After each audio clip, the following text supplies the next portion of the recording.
The Night at Dawn by Mary Pope Osborne. Chapter 1. The Dark Woods. Jack couldn't sleep. He put his glasses on. He looked at the clock. 5:30. Too early to get up. Yesterday, so many strange things had happened. Now he was trying to figure them out.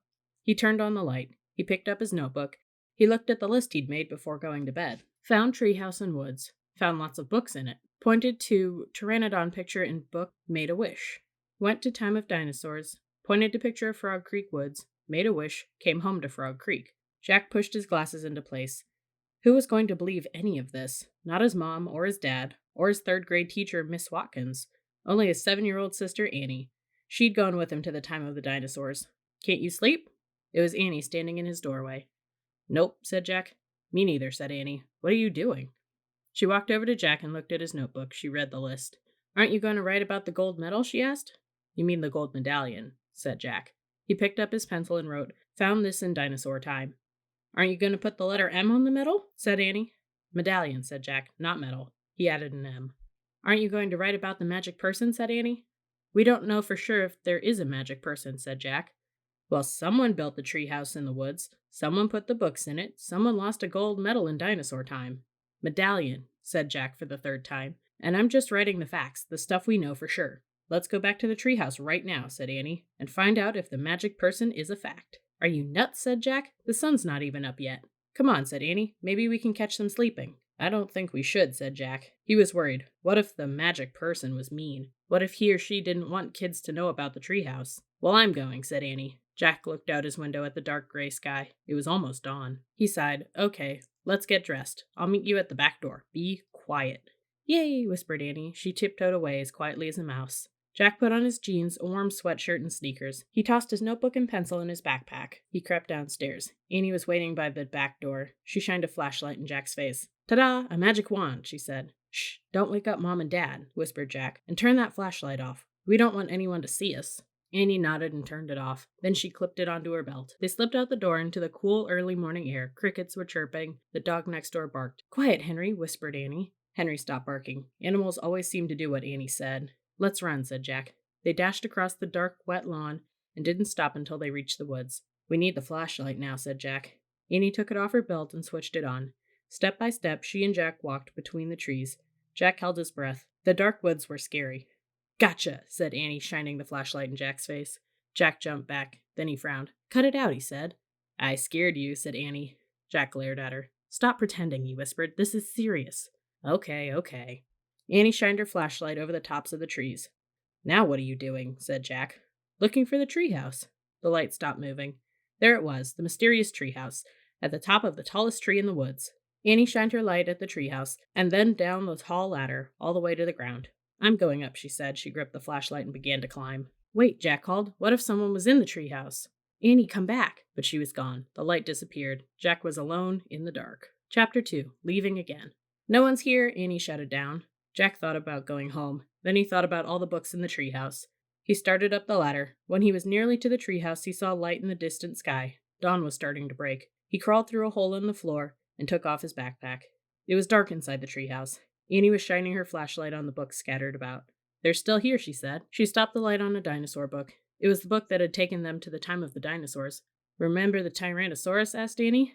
Jack shuddered. Of course he remembered. How could anyone forget seeing a real-life Tyrannosaurus Rex?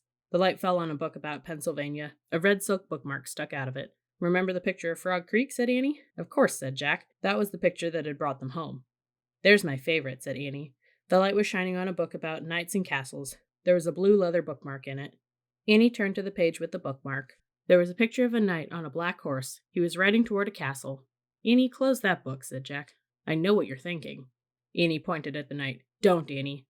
"I wish we could see this guy for real," Annie said. "No, we don't," shouted Jack. They heard a strange neigh.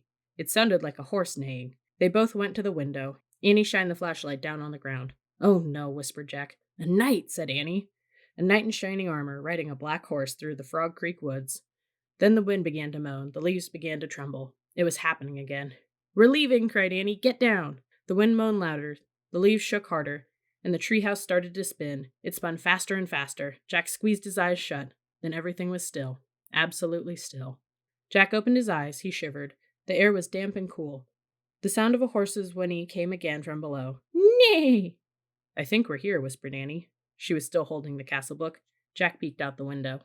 A huge castle loomed out of the fog. He looked around. The treehouse was in a different oak tree, and down below, the knight on the black horse was riding by. We can't stay here, said Jack. We have to go home and make a plan first. He picked up the book about Pennsylvania. He opened it to the page with the red silk bookmark.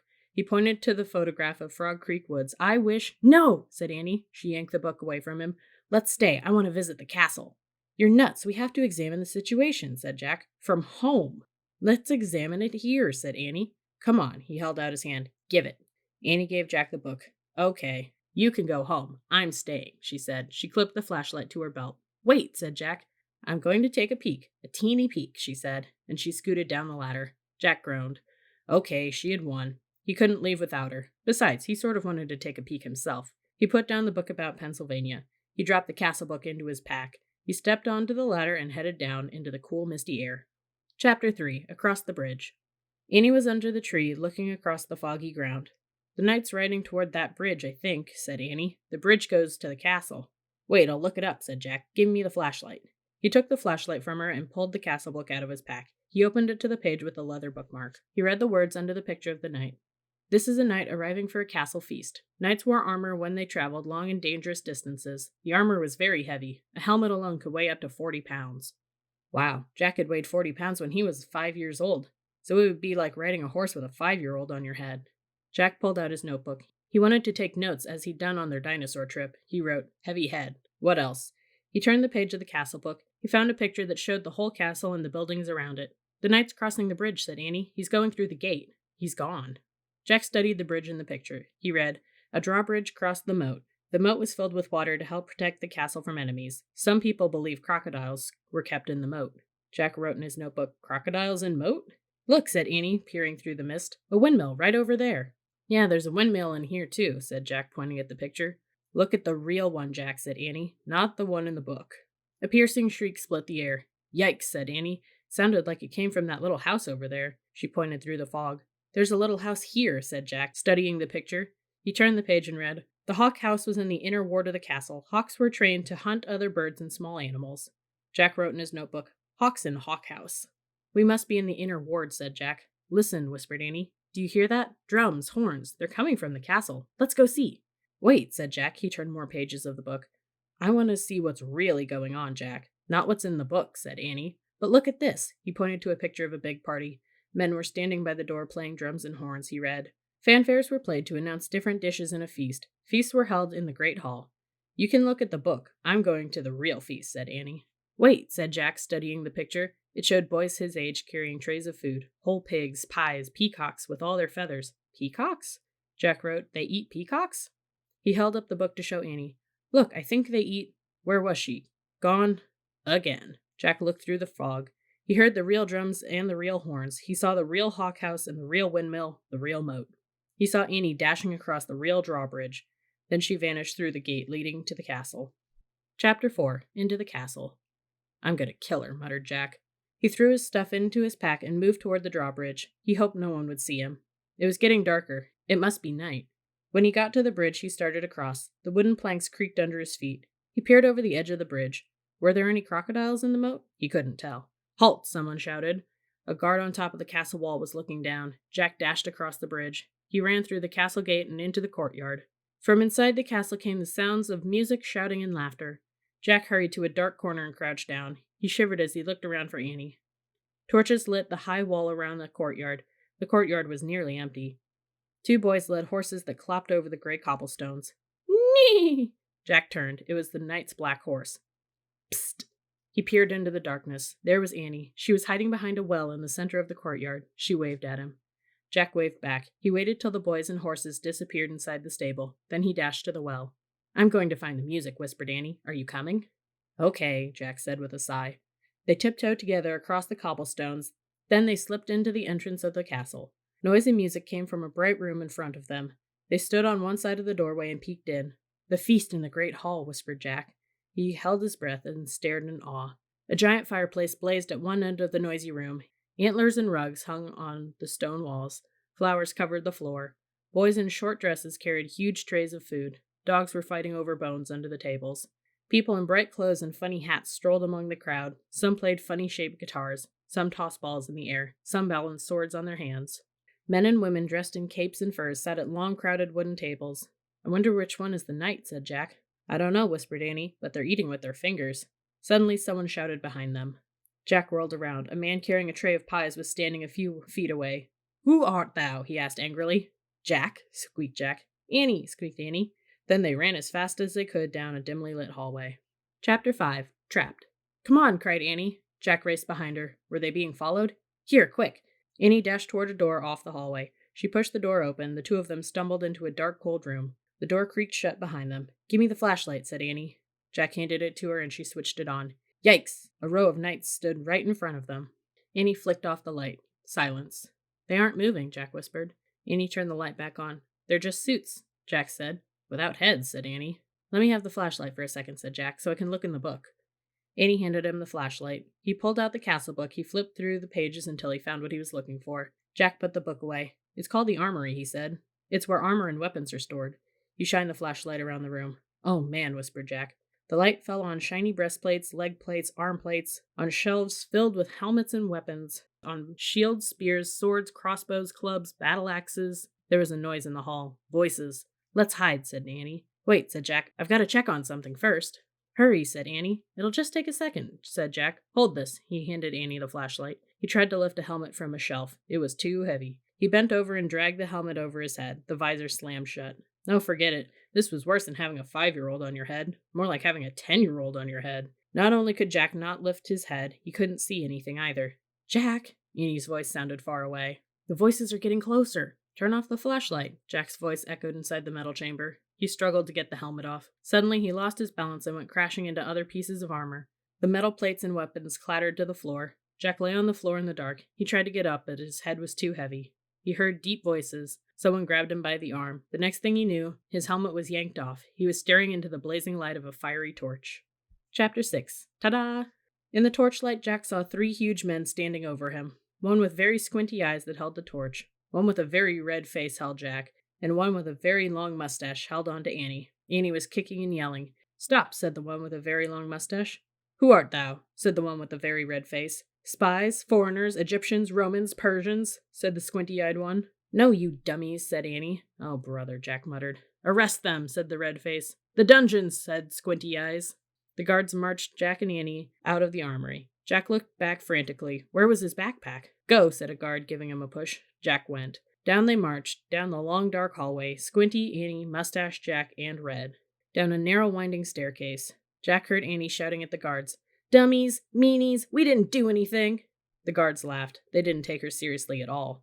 At the bottom of the stairs was a big iron door with a bar across it. Squinty pushed the bar off the door, then he shoved at the door. It creaked open. Jack and Annie were pushed into a cold, clammy room. The fiery torch lit the dungeon. There were chains hanging from the filthy walls. Water dripped from the ceiling, making puddles on the stone floor. It was the creepiest place Jack had ever seen. We'll keep them here till the feast is done, then turn them over to the Duke, said Squinty. He knows how to take care of thieves. There will be a hanging tomorrow, said Mustache. If the rats don't get them first, said Red. They all laughed. Jack saw that Annie had his backpack. She was quietly unzipping it. Come on, let's chain the 2 of them, said Squinty. The guards started toward them. Annie whipped her flashlight out of the pack. Ta-da, she yelled. The guards froze. They stared at the shiny flashlight in her hand. Annie switched the light on. The guards gasped in fear. They jumped back against the wall. Squinty dropped the torch. It fell into a dirty puddle on the floor, sputtered, and went out. My magic wand, Annie said, waving the flashlight. Get down or I'll wipe you out. Jack's mouth dropped open. Annie fiercely pointed her light at one, then the other. Each howled and covered his face. Down, all of you, get down, shouted Annie. One by one, the guards lay down on the wet floor. Jack couldn't believe it. Come on, Annie said to him. Let's go. Jack looked at the open doorway. He looked at the guards quaking on the ground. Hurry, said Annie. In one quick leap, Jack followed her out of the terrible dungeon. Chapter 7. A Secret Passage. Annie and Jack raced back up the winding stairs and down the long hallway. They hadn't gone far when they heard shouting behind them. Dogs barked in the distance. They're coming, Annie cried.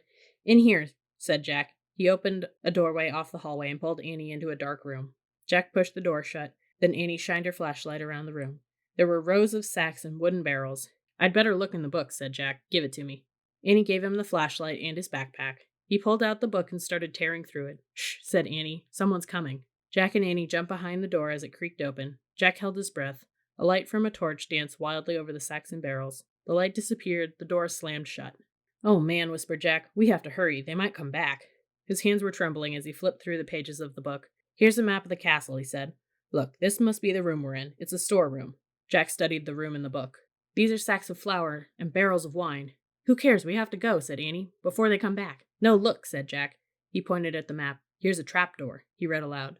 "This door leads from the storeroom through a secret passage to a precipice over the moat." "What's a precipice?" said Annie.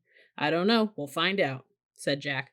"But first we have to find the door." Jack looked at the picture carefully. Then he shined the flashlight around the room. The floor of the room was made up of stones. The trapdoor in the picture was 5 stones away from the door to the hall. Jack shined the light on the floor and counted the stones. 1, 2, 3, 4, 5. He stamped on the 5th stone. It was loose. He put the flashlight on the floor. He worked his fingers under the thin sheet of stone and tried to lift it. "Help," Jack said. Annie came over and helped him lift the stone square out of its place. Underneath was a small wooden door. Jack and Annie tugged on the rope handle of the door. The door fell open with a thunk. Jack picked up the flashlight and shined it on the hole. "There's a little ladder," he said. "Let's go." He clipped on the flashlight and felt his way down the small ladder. Annie followed. When they reached the bottom of the ladder, Jack shined the light around them. There was a tunnel. He crouched down and began moving through the damp, creepy tunnel. The flashlight barely lit the stone walls. He shook the light. Were the batteries running down? "I think our light's dying," he said to Annie. "Hurry," she called from behind. Jack went faster. His back hurt from crouching. The light got dimmer and dimmer. He was desperate to get out of the castle before the batteries died completely. Soon he reached another small wooden door, the door at the end of the tunnel. Jack unlatched the door and pushed it open. He poked his head outside. He couldn't see anything in the misty darkness. The air felt good, cool and fresh. He took a deep breath. "Where are we?" whispered Annie behind him. "What do you see?" "Nothing, but I think we've come to the outside of the castle," said Jack. "I'll find out." Jack put the flashlight in his pack. He put the pack on his back. He stuck his hand out the door. He couldn't feel the ground, just air. "I'm gonna have to go feet first," he said. Jack turned around in the small tunnel. He lay down on his stomach. He stuck one leg out the door, then the other. Jack inched down bit by bit until he was hanging out the door, clinging to the ledge. "This must be the precipice," he called to Annie. "Pull me up." Annie reached for Jack's hands. "I can't hold you," she said. Jack felt his fingers slipping. Then down he fell, through the darkness. Splash! Chapter 8. The Night. Water filled Jack's nose and covered his head. His glasses fell off. He grabbed them just in time. He coughed and flailed his arms. "Jack," Annie was calling from above. "I'm in the moat," said Jack, gasping for air. He tried to tread water and put his glasses back on. With his backpack, his shoes, and his heavy clothes, he could hardly stay afloat. Splash! "Hi, I'm here," Annie sputtered. Jack could hear her nearby, but couldn't see her. "Which way's land?" Annie asked. "I don't know, just swim." Jack dog-paddled through the cold black water. He heard Annie swimming too. At first it seemed as if she was swimming in front of him, but then he heard a splash behind him. "Annie?" he called. "What?" Her voice came from in front, not behind. Another splash. Behind. Jack's heart almost stopped. Crocodiles? He couldn't see anything through his water street glasses. "Annie," he whispered. "What?" "Swim faster." "But I'm here. I'm over here. Near the edge," she whispered. Jack swam through the dark water towards her voice. He imagined a crocodile slithering after him. Another splash, not far away. Jack's hand touched a wet living thing. "Ah!" he cried.